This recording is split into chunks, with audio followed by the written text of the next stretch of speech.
సాధారణంగా మనం సినిమాల్లో చూస్తూ ఉంటాం కదా సార్, హీరోలే ప్రధాన పాత్రలో నటిస్తూ ఉంటారు, కనిపిస్తూ ఉంటారు. కానీ సమంత లీడ్ రోల్లో నటించిన మా ఇంటి బంగారం సినిమా హిట్ అయింది, కమర్షియల్గా కూడా హిట్ అయింది.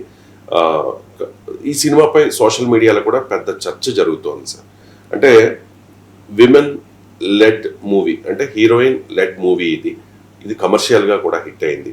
ఏంటి సార్ ఈ ట్రెండ్ ఏ రకంగా అర్థం చేసుకోవాలి? అంటే ఎందుకు చర్చ జరుగుతుంది అంటే, ఇది 16 years తర్వాత అరుంధతి తర్వాత మళ్ళీ వచ్చిన ఉమెన్ సోలో ఫిలిం.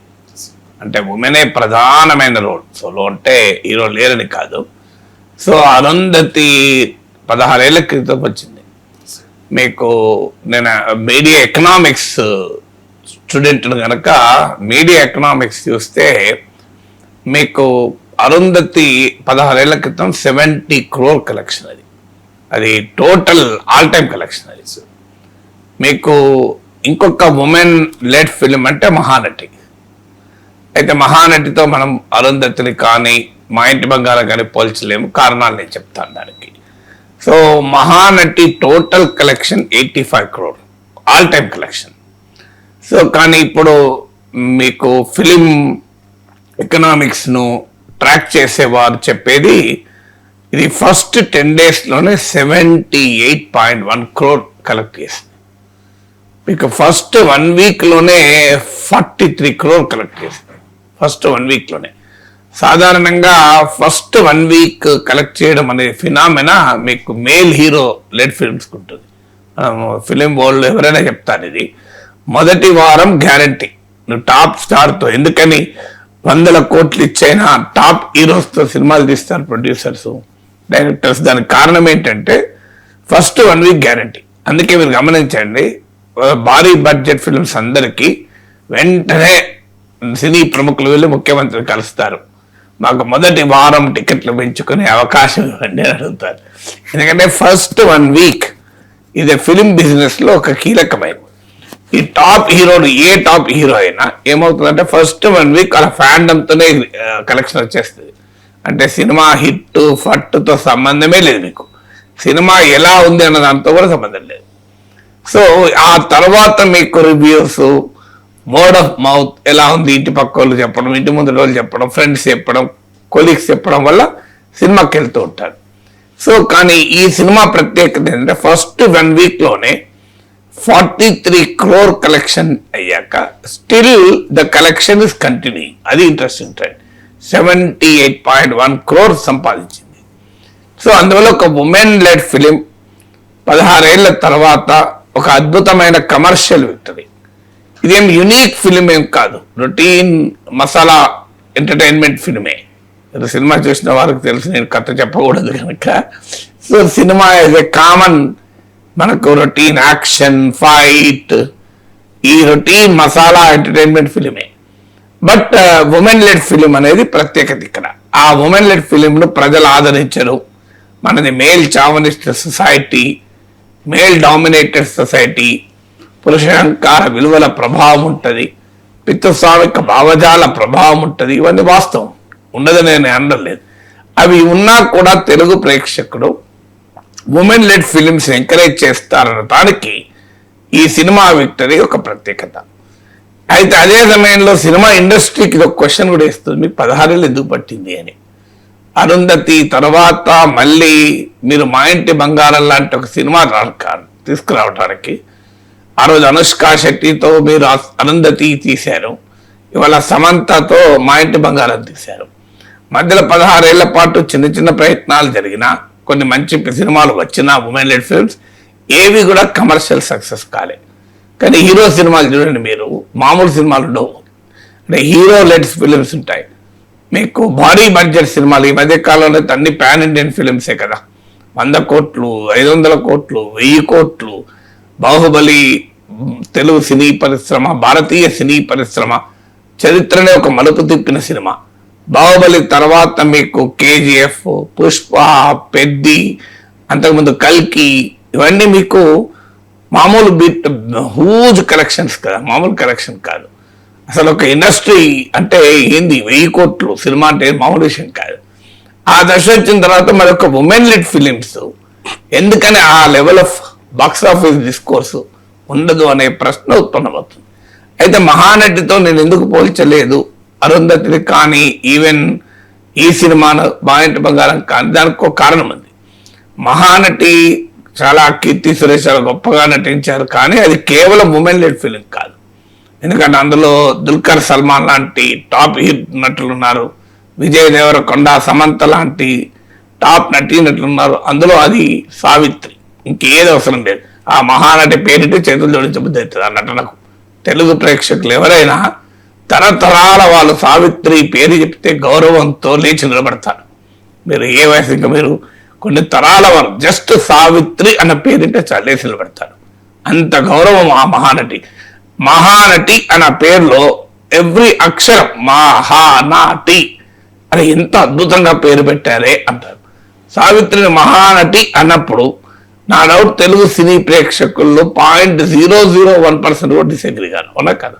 అసలు ఎవరు డిసగ్రీ కాదు, ఎందుకంటే సావిత్రి నిజంగా మహానటి. అందువల్ల అంతటి మహానటి కోట్లాది తెలుగు ప్రజల భావోద్వేగాలతో ఒక ముడిపడి ఉన్నటువంటి ఒక వ్యక్తి జీవిత చరిత్ర, అందులో కూడా చాలా ఆవేదన భరితమైన జీవిత చరిత్ర, ఆరాధించే నటికి ఉన్న ఆవేదన భరిత జీవిత చరిత్ర ఆధారంగా వచ్చిన సినిమా కనుక మహానటి బయోపిక్ ను మనం ఏ ఉమెన్ లెడ్ ఫిల్మ్ గా కంపేర్ చేయలేం. అందువల్ల మిగిలిందల్లా నీకు అరుంధతి ఇప్పుడు 16 ఏళ్ల తర్వాత మళ్ళీ మా ఇంటి బంగారం. సినిమా కథ ఇవన్నీ కాదు ఇక్కడ చర్చ.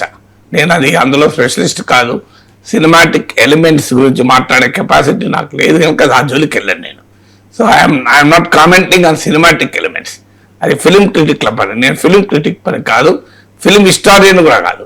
నేను only student of media economics. Media economics పాఠాలు చెప్పిన నుండి media economics, media business trends పైన మాత్రమే మాట్లాడగలుగుతున్నాను. సో అందువల్ల ఇది ఒక రిమార్కబుల్ అచీవ్మెంట్.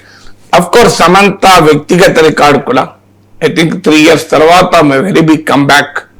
అందులో ఆమె సొంత ప్రొడక్షన్ కంపెనీ, ఆమె ప్రొడ్యూసర్ అనుకుంటా గుర్తున్నంత వరకు. ఆమె హస్బెండ్ రాజ్ నిడిమూరు కో ప్రొడ్యూసర్గా వచ్చినటువంటి సినిమా ఇది, సొంత ప్రొడక్షన్ కంపెనీ. సో ఆమె 3 ఏళ్ల తర్వాత ఇచ్చిన బిగ్ హిట్. ఉమెన్ ఆమె ఫిలిమ్స్ లో హైయెస్ట్ ట్రాక్షన్ ఇచ్చినటువంటి ఫిలిం. అందువల్ల సమంతను అభిమానించేటువంటి లక్షలాది మంది తెలుగు ప్రేక్షకులకు సమంత యాంగిల్ కూడా ఇందులో ఉన్నది, కాదని అంటలేదు. కానీ ఆ యాంగిల్ కన్నా కూడా, సమంత యాంగిల్ కన్నా కూడా ఒక ఉమెన్ లెడ్ ఫిలిం ఇంత అద్భుతమైనటువంటి విజయాన్ని సాధించడాన్ని మనం ఆహ్వానించాలి. సాధారణంగా మాకు స్టూడెంట్స్, సార్ నేను జర్నలిజంలో ఇలాగే మీడియా ఎకనామిక్స్ క్లాస్ చెప్తుంటే స్టూడెంట్ అడిగారు, సార్ మీ దృష్టిలో ఒక సినిమా హిట్ అవుతుంది బిజినెస్ పరంగా అని మీకు ఎప్పుడు అభిప్రాయం కలుగుతుంది అని అడిగారు. When will you get an understanding or feel that a film would be a commercial success. Commercial success different from artistic success. Satyajit Ray సినిమాలు great artistic success, Pather Panchali అని లెజెండరీ ఫిలిం అది. సో మేము జర్నలిజం క్లాసుల్లో పతేర్ పాంచాలి ఫస్ట్ డేనే స్క్రీన్ చేసి చూపెడతాం. అందువల్ల that is the first 2-3 days చూపెడతాం. సో సినిమా ఒక జర్నలిజం స్టూడెంట్, ఒక మీడియా స్టూడెంట్, ఒక సినిమా స్టూడెంట్ ఫస్ట్ ఆ సినిమా చూడాలి. కానీ అది ఆర్టిస్టిక్ సక్సెస్ లేవన్నీ. కమర్షియల్ సక్సెస్ ఏది ఇండికేటర్ అని నన్ను అడిగారు స్టూడెంట్. నేను అన్నాను, మీరు థియేటర్కి వెళ్ళి చూడండి, కుటుంబాలతో భార్య బిడ్డలతో ఒక సినిమాకి వస్తున్నారంటే అది కమర్షియల్ సక్సెస్కి ఇండికేషన్ అని చెప్పాను.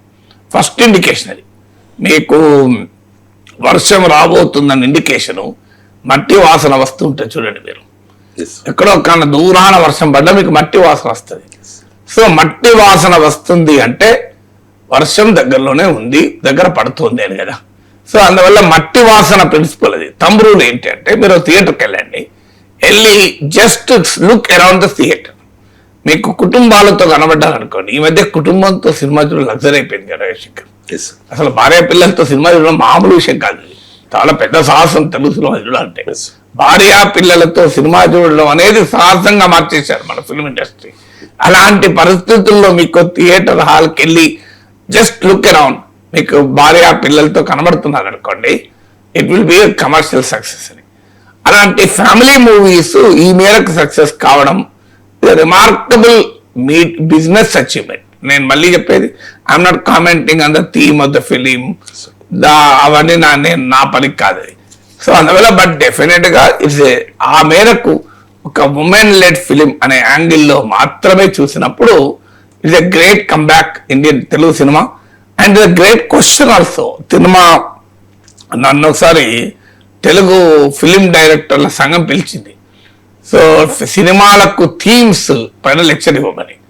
సో ఆ రోజు కూడా చెప్పాను, ఈ థీమ్స్ మీరు సమాజాన్ని స్టడీ చేయండి, సమాజంలో ప్రజల జీవితాలను స్టడీ చేయండి, చరిత్ర చదవండి, కంటెంపరీ పాలిటిక్స్ ఫాలో కాండి, కంటెంపరీ ఈవెంట్ ఫాలో కాండి, మీకు కోట్లాది థీమ్స్ దొరుకుతాయి, థీమ్స్ కొరత ఏమీ లేదు అని వాళ్ళ క్లాసులో చెప్పాను నేను. ఫిలిం డైరెక్టర్స్ అసోసియేషన్ చాలా ఏళ్ల క్రితం పిలిచారు క్లాస్ చెప్పమని.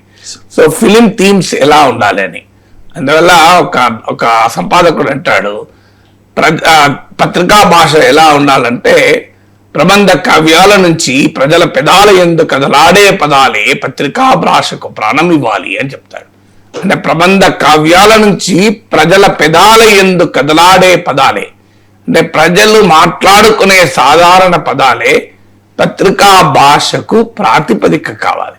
అలాగే సినిమాకు కూడా ఏంటంటే ప్రబంధ కావ్యాలు సినిమాలు కావచ్చు, మీకు ప్రజల జీవితాలు ప్రజల నోట్లలో నలిగేటువంటి కథలు సినిమా కావచ్చు. అందుకే మీకు ఇటీవల కాలంలో తెలంగాణ గ్రామీణ నేపథ్యము, తెలంగాణ ఫోక్లోర్ అంటారే, ఆ ఫోక్లోర్ నుంచి ఎందుకు సినిమాలు హిట్ అవుతున్నాయి, ఆంధ్ర రాయలసీమ ప్రాంతాల్లో కూడా మీకు హిట్ అవుతున్నాయంటే కారణం ఫోక్లోర్ ఆల్వేస్ అట్రాక్ట్స్ పీపుల్. ఎందుకంటే సినిమా అంటే హ్యూమన్ ఎమోషన్ కదా. మీకు హ్యూమన్ ఎమోషన్ టిప్పింగ్ పాయింట్ అనే పుస్తకంలో అంటారు, స్టిక్కీనెస్ అంటారు. మెసేజ్ ఎప్పుడు క్లిక్ అవుతుందంటే స్టిక్కీనెస్ ఉండాలి. స్టిక్కీనెస్ ఏంటంటే ఆ మెసేజ్ నువ్వు హత్తుకుపోవాలి. సో మీకు గ్రామీణ నేపథ్యము ఫోక్లోర్, మీకు రాయలసీమ ఫోక్లోర్ కానీ, north Andhra coastal Andhra folklore కానీ, సౌత్ కోస్టల్ ఫోక్లోర్ కానీ, ఈ ఫోక్లోర్ నుంచి కనుక సినిమా థీమ్స్ వస్తే అది స్టిక్కీనెస్ ఉంటుంది. ఎందుకంటే అది స్టిక్కీనెస్ ఏంటంటే దాన్ని అతుక్కుపోతారు ప్రజలు అనుకున్నది. అందుకే మీకు బలగం అంత హిట్ అయింది, ఇడుపు కాగితం అంత చర్చ అయింది. మీకు ఏదైనా తీయండి, రేపు ఏ కంట్రీ ఫోక్లోర్ తీసినా అందువల్ల మన ఫోక్లోర్లోనే అద్భుతమైన కథలు ఉంటాయి. మీరు చందమామ బొమ్మరిల్లు బాలమిత్రం చదవండి, మీకు ఎన్ని సినిమా కథలు దొరుకుతాయో తెలియదు. ఎందుకు రామాయణ మహాభారతాలు చదవండి, ఎన్ని అద్భుతమైన కథలు వస్తాయి. మీకు బాహుబలి విజేంద్ర ప్రసాద్ మీకు కథలలో చాలా మనకు కనబడుతుంది. పౌరాణిక కథల నేపథ్యాన్ని తీసుకొని దానికి ఒక ఆసక్తికరమైన కథనం ఉంటుంది. ఇప్పుడు మీకు మహిష్మతి సామ్రాజ్యము, మీకు అలాగే బాహుబలి కథలో మీకు కాస్త మహాభారత దాయాదుల పోరు ఎక్కడో చిలకరించినట్టు కనబడుతుంది చూడండి. ఇప్పుడు వారణాసి సినిమా కూడా అంటే పౌరాణిక నేపథ్యాన్ని బాగా చదివితే India's mythology the great story telling tradition. మన మైథాలజీలో అద్భుతమైన కథలు ఉంటాయి. సో అందువల్ల మన ఫోక్లోర్లో అద్భుతమైన కథలు ఉంటాయి, మన ప్రజల జీవితాల్లో అద్భుతమైన కథలు ఉంటాయి. వాటి పట్టుకోగలగాలి. మీకు ఫోక్లోర్ నుంచి వచ్చే పాటలు కూడా తిట్టే, పొమ్మంటే పోదుర చెలియ దాని పేరే సరంగదరియా, ఎంత అద్భుతంగా అనొచ్చు. పొమ్మంటే పోదుర చెలియ దాని పేరే సరంగదరియా. ఏంటి అది ఎక్కడి నుంచి వచ్చింది? Folk song. అది అంత ఫోక్ సాంగ్ అసలు హిట్ అయిపోయింది కదా. నీకు ఎంత గొప్ప సినిమా పాట ఇటు కాగల, పొమ్మంటే పోదుర చెలియ దాని పేరే సరంగదరియా అంటే ఊగిపోయారు జనం. ఎందుకు ఊగిపోయారంటే ఆ ఫోక్లోర్ ఉండేటువంటి గొప్పతనం. అందువల్ల తెలుగు ఫిలిం ఇండస్ట్రీ కూడా ఒక రొటీన్ నుంచి బయటపడినాం. అంటే big star, pan India, big budget. So నాకు అర్థం కాదు, 500 కోట్లు పెట్టి రిస్క్ తీసుకొని 1000 కోట్లు వస్తే లాభమా, 20 కోట్లు పెట్టిన 50 కోట్లు వస్తే లాభమా? నాకు సింపుల్. బలగం నాకు గుర్తు, నేను చదివిన మేరకు 3 కోట్ల బడ్జెట్ 20 కోట్లు వచ్చింది. సో ఏది బెటర్ రిటర్న్ ఆన్ ఇన్వెస్ట్మెంట్ చెప్పండి. సో తీయకూడదని అంటలేను, తీయచ్చు. కానీ తీస్తే ఇప్పుడు అందరూ బిగ్ బడ్జెట్ మూవీ సక్సెస్ కావు కదా. వేరే వాళ్ళు చేస్తే స్టైల్ అవుతుంది. మీకు రజనీకాంత్ చేస్తే అది వేరే వాళ్ళు చేస్తే ఓవర్ యాక్షన్ అవుతుంది, రజనీకాంత్ చేస్తే స్టైల్ అవుతుంది అంటారు. సో వేరే వాళ్ళకు ఓవర్ యాక్షన్ కావచ్చు, రజనీకాంత్ స్టైల్ అవుతుంది. మీకు ఏదో రాజమౌళి భారీ బిగ్ బడ్జెట్ మూవీ తీస్తే అందరూ ఇక అదే ట్రెండ్ అనుకొని ప్రతి ఒక్కరూ మీకు రాజమౌళి ఏప్ చేస్తాం మేము, బిగ్ బడ్జెట్ మూవీలు తీస్తాం అంటే ఆల్వేస్ సక్సెస్ కాకపోవచ్చు. అందువల్ల ఫిల్మ్ ఇండస్ట్రీ ఒక రీథింక్ చేయడానికి అంటే క్రియేటివ్ థీమ్స్, ఒక రాంగ్ నోషన్స్, ఇది సినిమా వాళ్ళకే కాదు మన ఎడిటర్లకు కూడా ఉంటుంది విషయం. మీరు అడగండి, ఈ వార్త మన ప్రేక్షకులు చూడండి అంటారు. వీళ్ళెవరో ప్రేక్షకులు నిన్న మొన్న సమావేశం వచ్చినట్టు. మీరు ఎడిటర్ని అడగండి, ఈ వార్త మా ఎడిటర్లు చదువు, మా పాఠకులు చూడండి అని. నేను ఒక రోజు నా కోమాచు ఎడిటర్, నువ్వు ఎన్నడూ కలిసిన పాఠకుల్ని అన్న, జీవితంలో అంటే నేను ఇప్పుడు కలవలేంటాడు. మరి కలవనికి వెళ్తే పాఠకులు చూడరని అంటే వీ హ్యావ్ రాంగ్ నోషన్స్. ఇది చూడరు, అది చూడరు, ఇది చదవరు, అది చదవరు, ఇది ఎంజాయ్ చేయరు, ఇది ఎంటర్టైనింగ్ కాదు. ఈ నోషన్స్, ఈ స్వీయ మానసిక దృక్పథాల నుంచి బయటపడి ఒక సృజనాత్మక ప్రపంచాన్ని శోధించండి. అద్భుతమైన స్టోరీస్ వస్తాయి. ఎందుకంటే తెలుగు ఫిల్మ్ ఇండస్ట్రీ పైన విమర్శ ఏంటంటే బోర్ కొడుతుంది. ఒకే టైప్ ఒక టైప్ తీస్తే ఇప్పుడు ఒక ఇడ్లీ సాంబార్ దుకాణం పెడితే పక్కోడు 4 వస్తాయి, పక్కనే ఒక పూరి పెడితే 4 వస్తాయి, ఒక పెసర్లు మొలకలు ఎత్తి అమ్ముతే ఇంకో 4 రోజు అమ్ముతారు. మళ్ళీ పక్కనే పార్క్లో మీరు గమనించండి, పార్క్లో వాకింగ్ చేస్తుంటారు. ఎవరో ఒక్కరు పాపం ఏదో ఎంప్లాయ్మెంట్ సృష్టించుకొని రోజు పొద్దున్నే పెసర్లు మొలకలు ఎత్తి పట్టుకొచ్చి ఇస్తుంటాడు. వెంటనే వాళ్ళు పోటీగా ముగ్గురు వస్తారు. ముఖేష్ అమ్మానికి పోటీగా గౌతమ్ అదానికి రాదు, కానీ పెసర్లు అమ్ముకునేటోళ్ళకి అయితే 100 మంది వస్తుందంట కదా. అంటే క్రియేటివ్ బిజినెస్ ఉండదు, ఒక్కడు చేసిన అందరూ అదే చేస్తారు. గొరదాట్ మెంటాలిటీ, హార్డ్ సైకాలజీ ఉంటుంది. అందువల్ల మీకు చూడండి, భర్తను చంపి ప్రియునితో కలిసి భర్తను చంపిన భార్య అని ఒక వార్తలు అని రోజు వస్తే అవే వార్తలు. ఇక మన జర్నలిస్టులు వెతికి ఎక్కడెక్కడ అవి ఉన్నాయని చెప్పి అండ్ అవి చూస్తే అది ఏంది 10 రోజుల నుంచి కంటిన్యూగా భర్తలు చంపుకొని అనిపిస్తుంది. అందువల్ల అది హార్డ్ సైకాలజీ. అందువల్ల ఈ హార్డ్ సైకాలజీ నుంచి ఫిల్మ్ ఇండస్ట్రీ బయటపడి ఒక ఈ రకమైన అభిప్రాయాలు అంటే ఫిక్స్డ్ నోషన్స్ అంటారే. సో ఉమెన్ లెడ్ సినిమా నడవదు, ఇది ఒక ఫిక్స్డ్ నోషన్. నడిచింది కదా, ఒక అరుంధతి నడిచింది, ఒక మా ఇంటి బంగారం నడిచింది, ఒక అనుష్క శెట్టి చూపింది, ఒక సమంత చూపింది కదా.